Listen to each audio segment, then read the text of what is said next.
मुख्यमंत्री बनने के बाद योगी आदित्यनाथ पहली बार गोरखपुर पहुंचे और जब उन्होंने वहां पर अपना पहला भाषण दिया मुख्यमंत्री बनने के बाद तो कहा कि सबका विकास होगा, तुष्टीकरण किसी का नहीं होगा।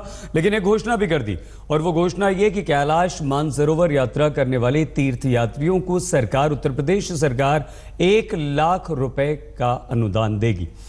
हमारे साथ प्रियंका चतुर्वेदी, डॉक्टर सुधांशु त्रिवेदी जी और हमारे सहयोगी निशांत हैं। तो सबसे पहले हम सुन लेते हैं क्या घोषणा की योगी आदित्यनाथ ने, उसके बाद चर्चा करेंगे।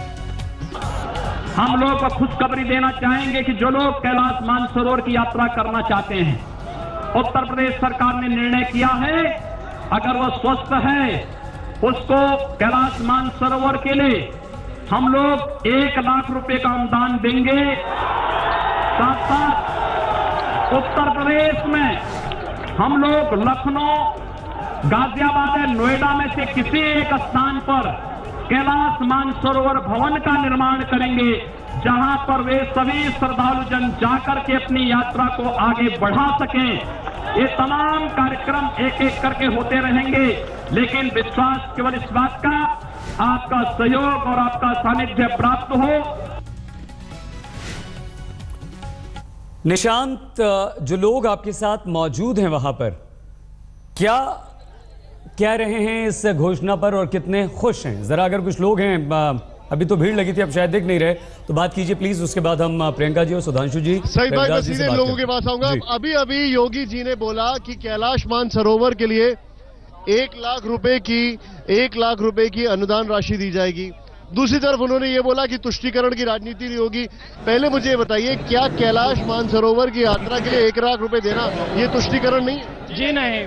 पहले से मैं इसमें एक बात कहना चाहूंगा, जिस तरह सपा सरकार ने केवल इसके पहले एक खास धर्म विशेष की ही राजनीति की, उन्होंने हज हाउस गाजियाबाद में बनाया और केवल एक संप्रदाय विशेष को बढ़ावा दिया। लेकिन इस सरकार ने अपना जो विवेक का इस्तेमाल किया और इस बात का निर्देश मतलब दिया। क्या मुझे एक बात, ब्रिटिश काल से सिर्फ मुसलमानों को आज तक हज कर दिया गया, आज तक कभी हिंदुओं को नहीं दिया गया। कम से कम एक तुष्टीकरण की राजनीति नहीं है। जब हज यात्रियों को दिया जा सकता है पैकेज, तब हिंदुओं को मानसरोवर यात्रा के लिए पैकेज दिया जाना कहाँ से तुष्टीकरण? समाजवादी पार्टी की सरकार के अंत के बाद एक स्वर्णिम शुरुआत हुई है। मुझे ये बताइए, 1 लाख रुपए की जो अनुदान राशि बात की गई है, इसको क्या तुष्टीकरण से नहीं जोड़ा जा सकता? सर बिल्कुल नहीं जोड़ा सकता। अगर आपकी संख्या बल ज्यादा है और उसके बाद भी आपको 1 लाख रुपए की अनुदान राशि दी जा रही है, क्या ये तुष्टीकरण नहीं है? नहीं सर, बिल्कुल नहीं तुष्टीकरण है। 20% हमारे मुस्लिम भाइयों को 20% भारत में संख्या है और उनको हज यात्रा के लिए अनुदान दिया जाता है। तो हम लोग हिंदू 80%। ये सनातन धर्म के लिए बहुत बड़ी बात है और ऐसा होना चाहिए। इसमें तुष्टीकरण की बात कोई है ही नहीं। बिल्कुल नहीं जाती थी, तब किसी मीडिया ने नहीं दिखाया कि ये तुष्टीकरण है। आज योगी जी ने कम से कम हमारे हितों की बात की, जब हमारे हितों की बात की है तो इसको अभी आप उछाल रहे हैं। और निशांत, हम दोबारा आपके पास आएंगे और इन लोगों से आप बातचीत कीजिएगा क्योंकि और भी राजनीतिक मेहमान हमारे साथ हैं।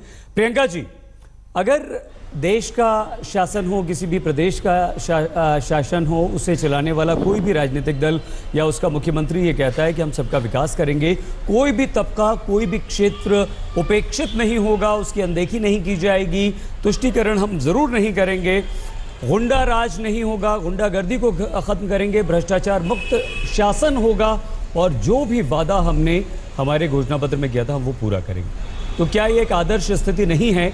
और यही बात प्रियंका जी योगी आदित्यनाथ ने कही, तो क्या अब आप ये नहीं कहेंगे कि हाँ ठीक है ऐसा होना चाहिए? नहीं, आप हम पर इल्जाम लगा रहे थे ब्रेक पे जाने से पहले कि हम तुष्टीकरण की राजनीति करते थे, हम पे ये आप पर आरोप लगता था। मैं आपको बता दूं, कर्नाटक सरकार में भी कैलाश मानसरोवर के लिए मैं कंप्लीट कर दूं, 1 मिनट में बात कंप्लीट कर लूं, आप लोग बीच में ना बोला करिए। आपकी कब से 25-30 मिनट से मैं बात सुन रही हूं, मेरी बात सुन लीजिए, फिर आप अपनी मुझे कॉन्टेक्स्ट दीजिए। प्रियंका जी से संपर्क हमारा यहां टूट गया है। यही सवाल रविदास जी अगर हम आपसे पूछें तो अब आपको क्या परेशानी है? अगर ये सारी बात उत्तर प्रदेश के मुख्यमंत्री करते हैं तो ये तो हर इंसान यही चाहता है, हर नागरिक यही चाहता है और साथ ही साथ उन्होंने ये भी रविदास जी कहा है कि जोश में हमें होश नहीं खोना है, कानून हाथ में नहीं लेना है और अराजक तत्वों को ताकि कोई अवसर ना मिले।